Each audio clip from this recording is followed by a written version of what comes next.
pour la vie de famille. Vous vous souvenez sans doute qu'un texte de loi devait être présenté il y a quelques mois. Il avait été ajourné en raison d'une polémique sur la PMA et la GPA, même si elle n'y figurait pas. Eh bien, la nouvelle version a été publiée. Parmi les changements, les règles de vie après le divorce et l'embryon d'un statut du beau-parent. Julie Bécry. Cette nouvelle mouture de la loi famille est proposée cette fois par les députés socialistes et verts. Dans ce texte, aucune allusion aux sujets sensibles, comme la procréation médicalement assistée, le droit d'accès aux origines des enfants nés sous X, ou encore l'état civil des enfants nés par gestation pour autrui.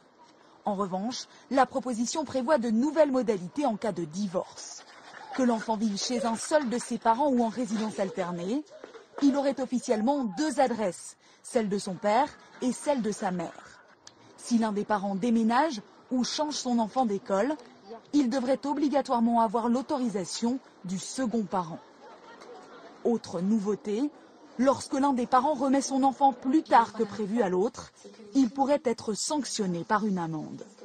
Et en cas de divorce conflictuel, le juge pourrait ordonner au couple une médiation familiale pour trouver une solution à la garde des enfants. Cette proposition de loi se penche aussi sur les familles recomposées, avec un mandat d'éducation quotidienne qui donnerait aux beaux-parents l'autorisation officielle d'effectuer toutes les démarches de la vie courante de l'enfant, comme aller le chercher à l'école, l'emmener chez le médecin ou à l'hôpital en cas de problème de santé. En revanche, rien n'est prévu pour faciliter la transmission de patrimoine des beaux-parents aux enfants de leurs conjoints.